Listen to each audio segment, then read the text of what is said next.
नमस्कार विद्यार्थी मित्रांनो, मी परेश श्यामसुंदर कुडू वसई तालुक्यातील ग्रामीण भागातील प्रतिभा विद्यामंदिर खानिवडे या शाळेमध्ये भूगोल या विषयाचं अध्यापन करतो. म्हणजेच अर्थातच आपण आज जो विषय पाहणार आहोत तो सर्वांच्या आवडीचा, आनंदाचा साहजिकच भूगोल हा विषय आहे. आणि या भूगोल या विषयातील प्रकरण क्रमांक 3 जे खूपच महत्त्वाचं आहे. या महत्त्वाच्या प्रकरणाला सुरुवात आपण आज करणार आहोत, ज्याचं नाव आहे प्राकृतिक रचना आणि जलप्रणाली. या संपूर्ण पुस्तकामध्ये हे जे प्रकरण आहे हे का महत्त्वाचं आहे, कारण भौगोलिकदृष्ट्या जर आपण ब्राझीलचा आणि भारताचा विचार केला तर त्या ब्राझील आणि भारताची जी प्राकृतिक रचना आहे किंवा जलप्रणाली आहे याचा कुठे ना कुठे प्रत्येक प्रकरणाशी त्याचा संबंध जोडलेला आहे. म्हणून हे प्रकरण खूप महत्त्वाचं आहे. आणि ह्या प्रकरणामध्ये एकूण 5 भाग दिलेले आहेत. पहिला भाग आहे नकाशा वाचन. साहजिकच आपली नकाशाशी मैत्री व्हायलाच पाहिजे. त्यानंतरचा भाग आहे प्राकृतिक रचना, ज्याच्यामध्ये 2 भाग आहेत. एक आहे भारताची प्राकृतिक रचना आणि दुसरा आहे ब्राझीलची प्राकृतिक रचना. ह्या 2 भागांचा विचार करायचा आहे. त्यानंतर जलप्रणाली. ह्या जलप्रणालीमध्ये पण 2 पार्ट आहेत. एक आहे भारत म्हणजे भारताची जलप्रणाली आणि दुसरा आहे ब्राझीलची जलप्रणाली. अशा एकूण 5 भागांचा विचार करणार आहोत. एक आहे नकाशा वाचन म्हणजे नकाशाची मैत्री करायची. त्यानंतर प्राकृतिकमधले 2 भाग आहेत. त्यातला पहिला भारत प्राकृतिक रचना, ब्राझील प्राकृतिक रचना. त्यानंतर जलप्रणालीचे 2 भाग आहेत, भारताची जलप्रणाली आणि ब्राझीलची जलप्रणाली. तर चला आपण ह्या प्रकरणाची आपल्याला जिज्ञासा वाढवण्यासाठी आणि आपलं पूर्वज्ञान जागृत करण्यासाठी प्रकरणाची सुरुवात भारताच्या प्राकृतिक विभागाच्या नकाशाने केलेली आहे. आणि काही प्रश्न आपल्याला या नकाशाच्या माध्यमातून दिलेले आहेत आणि त्याची जास्तीत जास्त उत्तरं आपल्याला शोधण्याचा आपण प्रयत्न करूया. तर नकाशा क्रमांक 3.1 पान नंबर 14 वरती हा नकाशा आहे. त्यातला पहिला प्रश्न असा आहे की भारतातील 6000 मीटरपेक्षा जास्त उंची असलेला भाग कोणत्या दिशेस आहे. आपल्याला फक्त दिशा या ठिकाणी सांगायची आहे. कोणती दिशा? आता जास्त उंची म्हणजे कुठली? 6000 मीटरपेक्षा जास्त. मग आपलं पहिलं लक्ष कुठे असायला पाहिजे? आपलं पहिलं लक्ष असायला पाहिजे ह्या सूचीवरती. तुम्हाला या ठिकाणी सूची दिसेल बघा जरा. ही बघा इकडे सूची आहे बघा, 6000 ते 8000. कर्सर इकडे जातोय. ओके, म्हणजे ऑरेंज कलर आहे. आता ऑरेंज कलर आपल्याला कोणत्या दिशेला दिसतोय? बघा या ठिकाणी उत्तर दिशेला दिसतोय. ऑरेंज कलर आपल्याला कोणत्या दिशेला दिसतोय? उत्तर दिशेला. ही बघा, ही जी दिशा आहे ही उत्तर दिशा आहे. म्हणजेच ह्या प्रश्नाचं अचूक उत्तर होईल उत्तर दिशेला. त्यानंतर पुढचा प्रश्न कुठला आहे? द्वीपकल्पावरील दक्षिण वाहिनी नदी शोधा, ती कोणत्या नदीच्या खोऱ्यात आहे.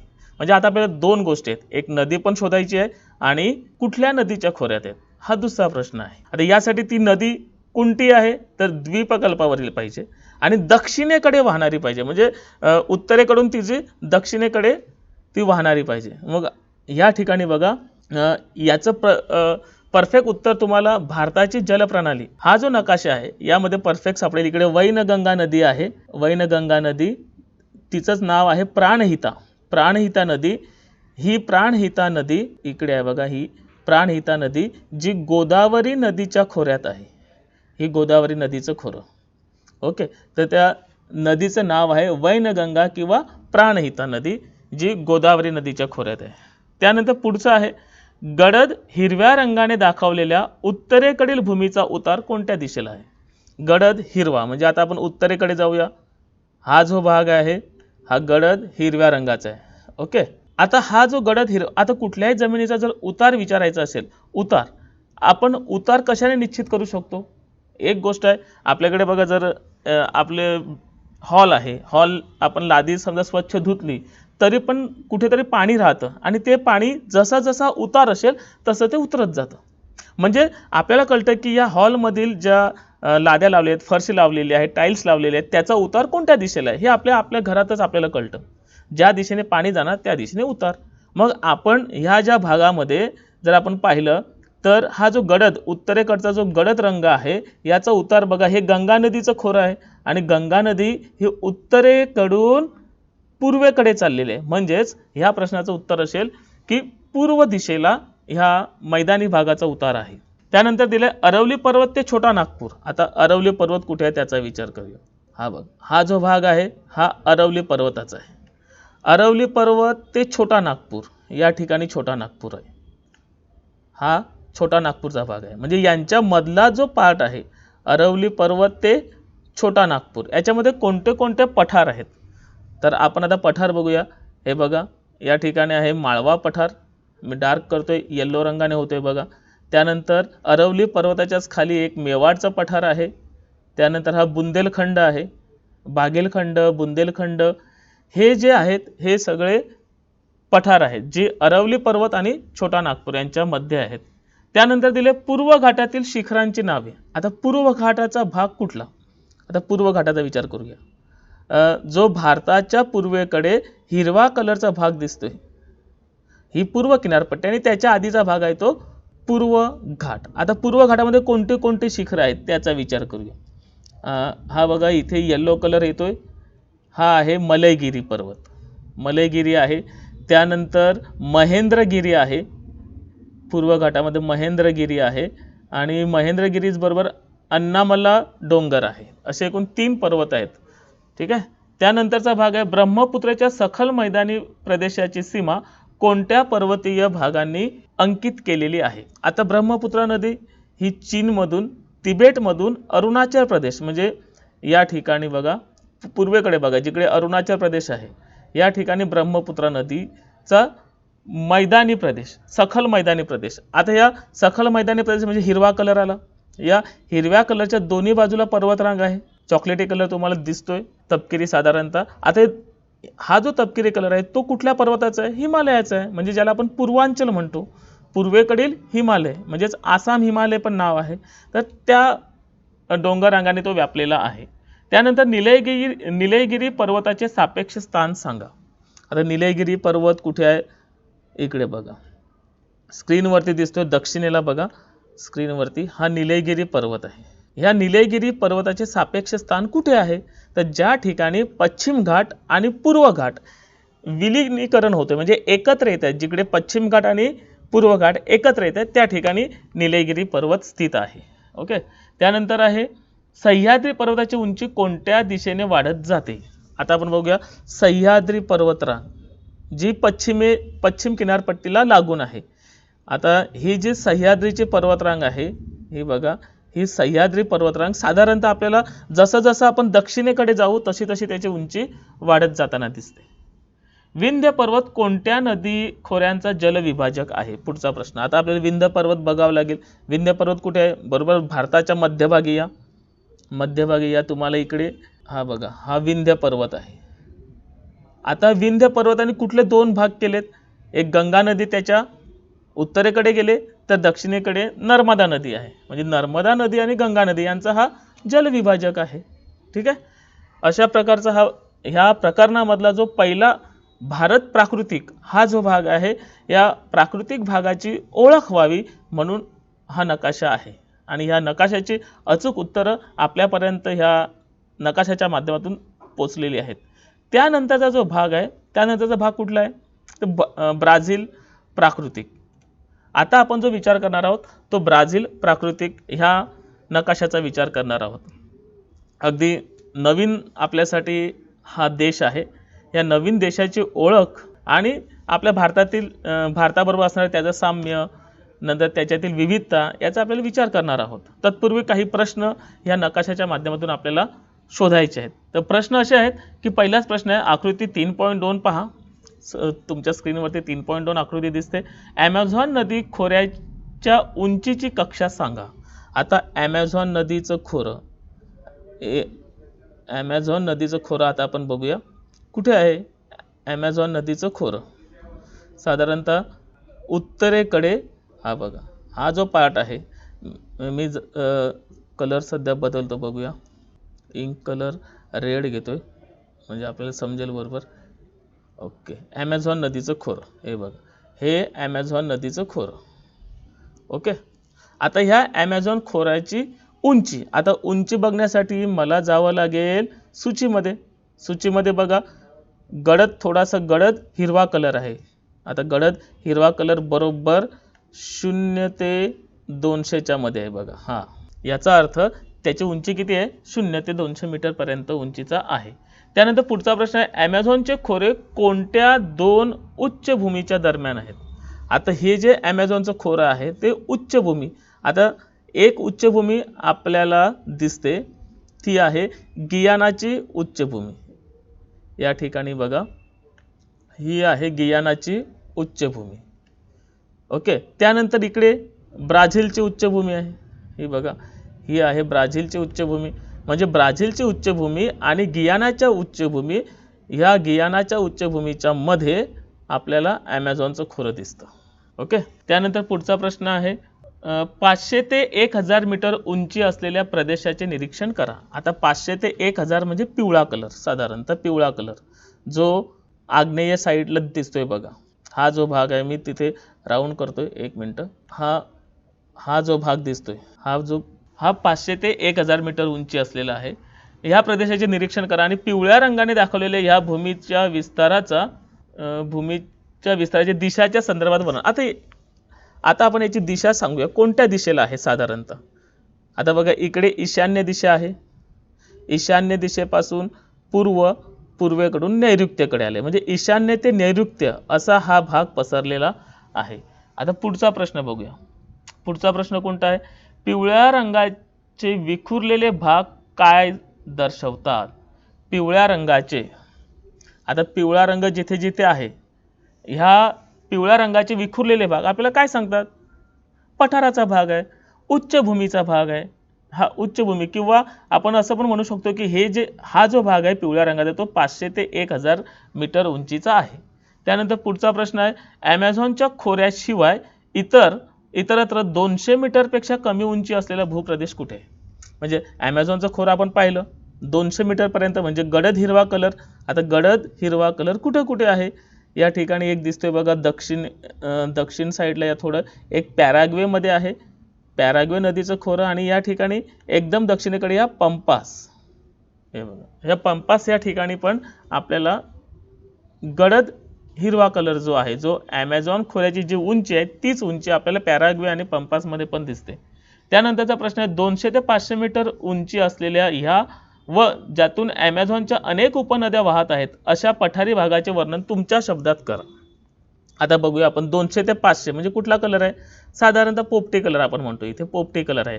म्हणजे ब्राझिलिया जी राजधानी आहे, त्या ब्राझिलिया, ही बघा, ही ब्राझिलिया ही राजधानी आहे. इथून ते ॲमेझॉनची नदी, हा जो भाग आहे याचं आपल्याला आता वर्णन करायचं आहे. आता आपण ह्या प्रदेशाचं वर्णन कोणत्या प्रकारे करू शकतो? त्याच्यासाठी आपल्याला पहिल्यांदा आता तेथील नद्यांचा विचार करावा लागेल. आता ह्या नद्या बघा, आता इकडे एक झिंगू नदी आहे, ही बघा, ही झिंगू नदी मी ब्ल्यू कलरने दाखवलेली आहे. ही झिंगू नदी ॲमेझॉन नदीला जाऊन मिळते. ही झिंगू नदी अशी ॲमेझॉन नदीला जाऊन मिळते. म्हणजेच हा जो भाग आहे याचा उतार आपल्याला उत्तरेकडे दिसतोय. हा पॅन्टानलच्या इकडे पण एक नदी आहे बघा, ही पण नदी आपल्याला उत्तरेकडे जाताना दिसते. ही इकडची पॅन्टानलच्याच अजून एक उत्तरेकडे अजून एक नदी जाते. हे बघा, ब्राझिलियाच्या इथून उगम पावणाऱ्या नद्या ह्या सुद्धा उत्तरेकडे जातात. म्हणजेच ह्या प्रदेशाचा उतार हा उत्तरेकडे आहे. तर काही भागाचा उतार आहे बघा, आता इकडे साओ फ्रान्सिस्को नदी बघा, ही पूर्वेकडे जाताना दिसते. तर काही भाग आपल्याला पूर्वेकडचा पण उतार दिसतोय. तसंच पॅराना आणि पॅराग्वेचा भाग बघा, तर काही उतार आपल्याला दक्षिणेकडे पण दिसतोय. म्हणजेच ह्या प्रदेशाचा उतार हा पूर्वेकडेही आहे, ह्याच प्रदेशाचा उतार हा उत्तरेकडे पण आहे, कारण तेथील काही उपनद्या ह्या ॲमेझॉनला मिळतात आणि काही भाग हा दक्षिणेकडे उतार असलेला आहे. अशा प्रकारची ही नकाशाची मैत्री आपण ह्या भागामध्ये पाहिलेली आहे आणि नक्कीच आपल्याला ही समजलेली असणार, कळलेली असणार. आपण याचे उत्तर आपल्या वहीमध्ये लिहिणार आहोत आणि याचा जो विस्तृत भाग आहे तो आपण पुढच्या व्हिडिओमध्ये पाहणार आहोत. चला विद्यार्थी मित्रांनो, आपण आता आपल्या महत्त्वाच्या प्रकरणाकडे जाऊया, ज्याचं नाव आहे प्राकृतिक रचना व जलप्रणाली. त्यामधील आपण पहिला भाग पाहणार आहोत, प्राकृतिक रचना. या प्राकृतिक रचनेमध्ये पण 2 भाग आहेत. अर्थातच एक भारताची प्राकृतिक रचना आणि दुसरा असणार आहे ब्राझीलची प्राकृतिक रचना. मग आपण सुरुवात करताना आपल्या देशापासून स्टार्ट करूया. चला भारताकडे जाऊया. भारताचा नकाशा तुम्हाला प्रत्यक्षात दिसतोय आणि त्या प्राकृतिक रचनेचे जे भाग आहेत ते एक भाग आपण विस्तृतपणे जाणून घेऊया. त्यातला जो पहिला भाग आहे, हा पहिला भाग आहे हिमालय. ओके, आता या हिमालयाची स्टार्ट कुठे आहे बघा. हा जो भाग मी रेखांकित करतोय, हा नीट जरा बघून घ्या. हा रेखांकित केलेला भाग आहे हिमालयाचा. हे रेखांकित भाग आपल्याला 3 टप्प्यामध्ये दिसतात बघा. हा एक आहे, 1 नंबर आपण याला देऊया, हा दुसरा, हा तिसरा. जो 1 नंबरचा भाग आहे त्याला नाव दिलेलं आहे पश्चिम हिमालय. आपण भाग पाडूया इकडे, पश्चिम हिमालय.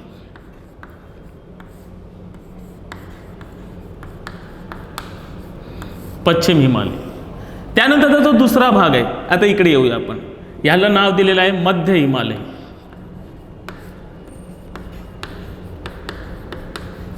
आणि जो तिसरा भाग आहे जो पूर्वेकडे आहे त्याला दिलेला आहे आसाम हिमालय.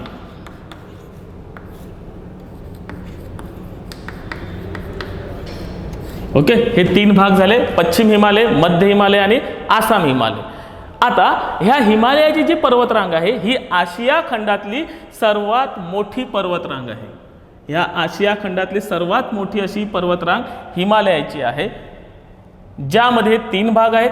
तसेच जर आपण प्रत्यक्ष या हिमालयाच्या पर्वतरांगांवरती गेलो तर आपल्याला एकूण 4 पर्वतरांगा दिसतील. म्हणजे सुरुवातीला दक्षिणेकडे आपल्याला एक पर्वतरांग दिसेल, ज्या पर्वतरांगेचं नाव असेल शिवालिक पर्वतरांग. ओके, आता आपण इकडे पर्वतरांगा आपण बघूया.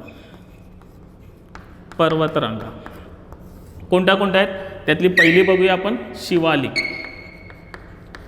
शिवालिक पर्वतरांग जी दक्षिणेकडे आपल्याला दिसेल एकदम. म्हणजे आपल्याला जर आता आपण इथे महाराष्ट्रात राहतो, आपल्याला जर हिमालयाकडे जायचं असेल तर आपल्याला पहिल्यांदा जी पर्वतरांग लागेल ती लागेल शिवालिक पर्वतरांग, ज्याची उंची आहे 1100 मीटर उंच आहे. 1100 मीटर उंच असणारी ही पहिली पर्वतरांग. त्यानंतरची जी आहे थोडी मोठी आहे, ज्याचं नाव आहे लघु हिमालय. कोणतं नाव आहे, लघु हिमालय. लघु हिमालय.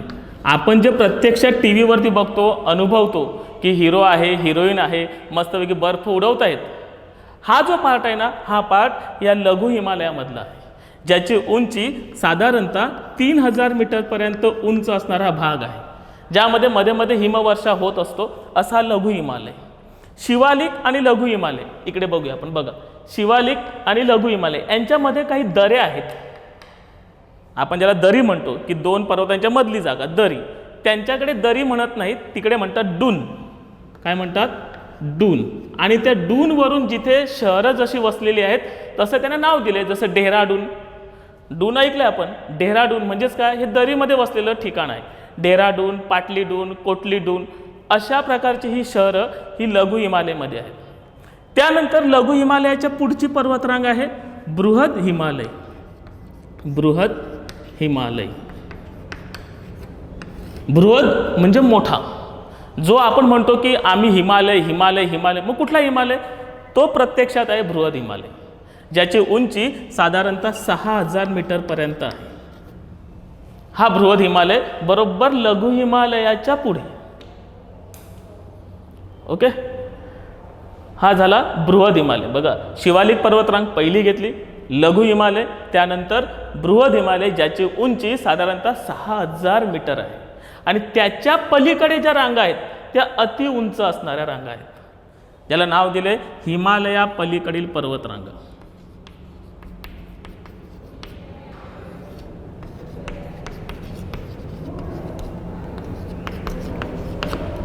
हिमालया पलीकडील पर्वतरांगा म्हणजे हिमालयाच्या पलीकडे आहेत.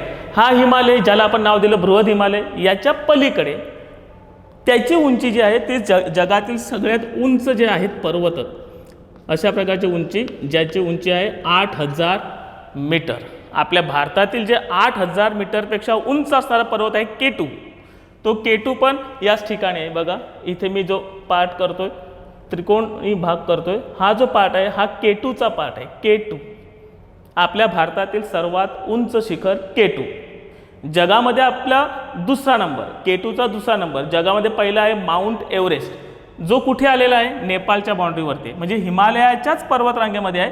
फक्त तो आपल्या देशात नाही, नेपाळमध्ये गेला आहे. आपल्या भारतातील आहे केटू. ओके, या आहेत पर्वतरांगा, ज्या 4 पर्वतरांगा आहेत, शिवालिक, लघु हिमालय, बृहद हिमालय आणि हिमालयाच्या पलीकडील पर्वतरांगा. या हिमालयाच्या पलीकडील कैलास पर्वतरांग आहे, लडाख आहे, त्यानंतर काराकोरम पण आहे. आता आपण जाऊया पश्चिम हिमालय, मध्य हिमालय आणि आसाम हिमालयकडे. जे आशिया खंडातील सर्वात मोठी पर्वतरांग आहे. पश्चिम हिमालय कुठे आहे? काश्मीरमध्ये आहे, म्हणून याला नाव काय दिले? काश्मीरी हिमालय. अजून नाव काय आहे? काश्मीरी हिमालय. मध्य हिमालय हा सिक्कीम या राज्यामध्ये आहे, याला म्हणतात कुमाऊ हिमालय. कुमाऊ, काय नाव आहे? कुमाऊ. ओके. आणि जो आसामचा हिमालय आहे तर त्याला अजून एक नाव आहे पूर्व हिमालय किंवा त्याला पूर्वांचल. पूर्वांचल, आचल म्हणजे पर्वत, पूर्व, जे पूर्व दिशेला पर्वत आहेत त्याला म्हणतो आपण पूर्वांचल. अशा प्रकारची रचना आहे. पश्चिम हिमालयामध्ये काश्मीर येतं, त्यानंतर हिमाचल प्रदेश आहे आणि उत्तराखंड आहेत. असे 3 राज्य आहेत, काश्मीर, हिमाचल प्रदेश आणि उत्तराखंड. मध्य हिमालयमध्ये सिक्कीम आहे आणि आसाम हिमालयमध्ये आसाम आहे, अरुणाचल प्रदेश आहे, नागालँड आहेत. अशा प्रकारची राज्य आहेत. ओके. तर हा जो भाग आहे हा संपूर्णपणे हिमालयाचा भाग आहे. जरा स्क्रीनकडे बघा मुलांनो. चला विद्यार्थी मित्रांनो, आता आपण दुसरा पार्ट बघूया. प्राकृतिक रचना भारतामधला दुसरा भाग आहे उत्तर भारतीय मैदान. नावातच आहे उत्तर, म्हणजे कुठे असणार? उत्तरेकडेच असणार. शाबास. आता उत्तरेकडे मैदान कसं तयार झालं त्याचा पण आधी आपण विचार करूया. आता बघा, आधी जी आपण रचना पाहिली ती आहे पर्वतरांगांची. ओके, हिमालयाच्या पर्वतरांगा. ह्या हिमालयाच्या पर्वतरांगेची रचना पाहिली. आता डोंगर उतारावरून जर नदी वाहत असेल तर डोंगर उतारावरून वाहताना तिचा स्पीड जास्त असेल. दगडगोटे, पाळापाचोळा, माती सगळे ते घेऊन जाणार, वाहणार, आणि एकदा का पर्वत संपला की नदीचा स्पीड कमी होणार. जर स्पीड कमी झाला तर ते दगडगोटे, माती साचणार कुठे? पर्वताच्या पायथ्याशी. आणि म्हणूनच हा पर्वताचा जो पायथ्याचा भाग आहे हा आहे मैदानी प्रदेश. या ठिकाणी मैदानी प्रदेश तयार झालेला आहे. आता हा जो मैदानी प्रदेश आहे हा मैदानी प्रदेश अरवली पर्वतरांगेमुळे त्या मैदानी प्रदेशाचे काही भाग पडलेत. हा जो मी त्रिकोणी भाग करतोय हा अरवली पर्वतरांगेचा आहे. जो पहिला भाग दिला तो आहे अरवली पर्वतरांगेच्या पूर्वेकडचा भाग, ज्याचंच नाव आहे गंगेचं मैदान. गंगेचे मैदान. त्यानंतर आहे अरवलीच्या पश्चिमेकडचा भाग. आता अरवलीच्या पश्चिमेकडे पण 2 भाग झालेत. एक आहे राजस्थानचा भाग आणि एक आहे पंजाबकडचा भाग. आणि म्हणून राजस्थानच्या भागाला म्हटले थरचे वाळवंट, हा वाळवंटी भाग आहे. आणि दुसरा भाग आहे पंजाब हरियाणाचे मैदान. आपण लिहूया इकडे पंजाबचे मैदान. ओके. आता या 3 मैदानांचा आपण विचार करूया. पहिलं आहे गंगेचं मैदान. आता गंगेचे मैदान म्हणजेच गंगा नदीचं खोरं, जी गंगोत्री या ठिकाणापासून गंगा नदी उगम पावली, जी निघाली आणि पूर्वेकडे बंगालच्या उपसागराला जाऊन मिळाली. तसंच तिबेटमधून येणारी ब्रह्मपुत्रा नदी ही सुद्धा बंगालच्या उपसागराला मिळाली. त्यामुळे गंगा नदी आणि ब्रह्मपुत्रा नदी ह्या दोघांनी पश्चिम बंगाल आणि बांगलादेश या ठिकाणी एक त्रिभुज प्रदेश तयार केलेला आहे, जो जगातील सर्वात मोठा त्रिभुज प्रदेश आहे, ज्याची साधारणतः अंतर जे आहे 350 स्क्वेअर किलोमीटर एवढा मोठा त्रिभुज प्रदेश, जो जगातील पहिल्या नंबरचा आहे, ज्याचं नाव दिले सुंदरबन. हे गंगेच्या मैदानाचं वैशिष्ट्य आहे. गंगेचं मैदान साधारणतः उत्तराखंड नंतर उत्तर प्रदेश, बिहार, झारखंड, पश्चिम बंगाल या भागांमध्ये हे दिसणार आहे. त्यानंतर जाऊया आपण थरचं वाळवंट, बरोबर अरवलीच्या पश्चिमेकडील. थरचे वाळवंट म्हणजेच राजस्थानचं वाळवंट, याला महावाळवंट असं पण म्हणतात किंवा मरुस्थळ, मरुस्थळ असं पण नाव आहे. ओके. त्यानंतर जाऊया आपण पंजाबच्या मैदानाकडे, जे पंजाब आणि हरियाणा सतलज नदीचा जो भाग आहे, इकडून जे सतलज नदी वाहते, ही सतलज नदी, ह्या सतलज नदीच्या बाजूचा प्रदेश, ज्याला नाव दिले आपण पंजाब किंवा हरियाणाचं मैदान, जे सुपीक मैदान आहे. आणि म्हणूनच असं म्हणतो आपण की भारतातील धान्य कोठार, सर्वात जास्त धान्य कुठे मिळत असेल तर साहजिकच पंजाबमध्ये. आपण त्याला भारतातील धान्य कोठार म्हणतो.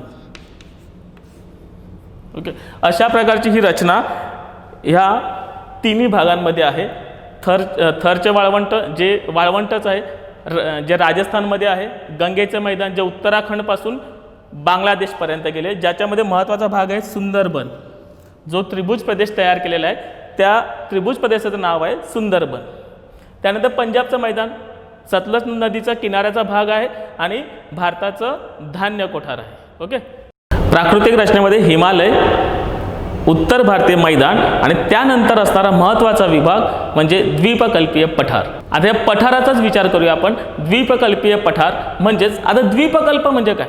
द्वीपकल्प ही संकल्पना खूप महत्त्वाची. ज्या जमिनीच्या 3 बाजूला पाणी आहे, तिन्ही बाजूला पाणी. आता आपण इकडे विचार करूया. बघा, ही पश्चिम बाजू आली. पश्चिमेला इकडे आहे अरबी समुद्र, दक्षिणेकडे हिंदी महासागर आणि पूर्वेकडे बंगालचा उपसागर. या तिन्ही बाजूला पाणी आहे. त्याच्यामधली जागा जी बरोबर मैदानाच्या दक्षिणेकडे येते. हा जो भाग आहे हा साधारणतः त्रिकोणाकृती भाग आहे. बघा, ज्याचा बेस म्हणजे पाया उत्तरेला आहे आणि ज्याचा शिरोबिंदू हा दक्षिणेकडे आहे. हा जो भाग आहे हा द्वीपकल्पीय पठाराचा आहे. या द्वीपकल्पीय पठाराचे साधारणतः 2 भाग आहेत. इकडून बरोबर मध्य भागातून नर्मदा नदी वाहते. ह्या नर्मदा नदीच्या उत्तरेकडचा जो भाग आहे, नर्मदा नदीच्या उत्तरेकडचा, त्याचं नाव आहे मध्यवर्तीय पठार. इथे मी लिहितोय मध्यवर्तीय पठार. आणि जो दक्षिणेकडचा आहे त्याला म्हणतात दख्खनचे पठार किंवा दक्षिणेकडील पठार. ओके. आता बघूया, हे झालं दख्खनचा पठार. ठीक आहे. आता पहिल्यांदा विचार करूया आपण मध्यवर्तीय उच्चभूमीचा. मध्यवर्तीय म्हणजे जी मधल्या भागामध्ये, मध्य भागामध्ये जी नर्मदा नदीच्या उत्तरेकडे. आपण म्हणतो बघा की उत्तर भारतीय कोणते आणि दक्षिण भारतीय कोणते. आता ओळखणार कसं काय? उत्तर भारतीय आपण म्हणून जातो. कोणतरी भैया दिसला की म्हणतो हा उत्तर भारतीय आहे, आणि कोणतरी असं तामिळनाडूवाला असं दिसला की आपण म्हणतो हा दक्षिण भारतीय. मग आपण कुठे? आपण तर महाराष्ट्रात राहतो. मग आता आपल्याला प्रश्न पडला आपण उत्तर भारतीय की दक्षिण भारतीय? हे जर ओळखायचं असेल तर एक सोपा उपाय आहे. एक फक्त नर्मदा नदी बघायची. नर्मदा नदीच्या उत्तरेकडे जेवढी राज्य आहेत ती सगळी उत्तर भारतीय, आणि नर्मदा नदीच्या दक्षिणेकडे जेवढी राज्य आहेत ते सगळे दक्षिण भारतीय. म्हणजे साहजिकच आपण महाराष्ट्रात आहोत, आपण नर्मदा नदीच्या दक्षिणेकडे आहोत, म्हणजे आपण पण दक्षिण भारतीय आहोत. ठीक आहे. या नर्मदा नदीच्या उत्तरेकडचा भाग मध्यवर्ती उच्चभूमी. आता ती कुठपर्यंत पसरलेली आहे त्याचा विचार करूया. जिच्या उत्तरेकडे अरवली पर्वत आहे. अरवली पर्वत इकडे बघा, इथे दिसेल हा उत्तरेकडचा अरवली पर्वत. अरवली पर्वत पासून छोटा नागपूर. आपल्याला नकाशामध्ये प्रश्न होता, इथे छोटा नागपूर आहे. याच्यामध्ये अजून सारे पठार आहेत. कोणते पठार आहेत? मेवाडचं पठार आहे, मेवाड आहे, माळवा आहे, बुंदेलखंड आहे आणि छोटा नागपूर जो या ठिकाणी येईल. झारखंड आणि बिहारचा जो भाग आहे, मध्य प्रदेश, झारखंड आणि बिहार, इकडे छोटा नागपूर आहे. हे सगळे पठारांची जी रांग आहे अरवलीपासून छोटा नागपूरपर्यंत ही सगळी उत्तरेकडे आहे. त्यानंतर जो मध्य भाग आहे, मध्य भागामध्ये सातपुडा पर्वत रांग येते. इथे लिहितो मी सातपुडा. ओके. हा झाला मध्य भाग. पश्चिमेकडे जाऊया. चला, आता ह्या द्वीपकल्पाच्या पश्चिमेकडचा भाग संपूर्ण हा पश्चिमेकडचा भाग. हा पश्चिमेकडचा भाग पश्चिम घाट आहे, पश्चिम घाट. आणि जो पूर्वेकडचा भाग आहे त्याला म्हणतो आपण पूर्व घाट. आता म्हणजेच पूर्व घाट, पश्चिम घाट, हा पूर्व घाट झाला. पूर्व घाट, पश्चिम घाट, अरवली, मेवाड, माळवा, बुंदेलखंड यांचा जो मधला भाग आहे तो द्वीपकल्पीय पठार, त्यातला उत्तरेकडचा मध्यवर्तीय पठार. आणि आता आपण जाऊया दख्खनचं पठार. ज्या दख्खनच्या पठारावरती पण 3 भाग आहेत. त्यातलं पहिलं आहे महाराष्ट्र पठार, जे महाराष्ट्र आपलं पण पठार आहे. त्यानंतर आहे तेलंगणा पठार आणि एक आहे कर्नाटक पठार. अशा प्रकारचे हे 3 पठारांचा भाग आहे. बघूया आपण द्वीपकल्पीय पठार, ज्याच्या तिन्ही बाजूला पाणी आहे आणि एका बाजूला जमीन, त्याला म्हणतो आपण द्वीपकल्प. ज्याचे 2 भाग आहेत, दख्खनचे पठार आणि मध्यवर्तीय पठार. मध्यवर्तीय पठार अरवलीपासून ते छोटा नागपूरपर्यंत, ज्याच्यामध्ये विविध सारे पठार आहेत. ओके. आणि दख्खनच्या पठारातले 3 भाग. ओके. स्क्रीनकडे एकदा बघून घ्या.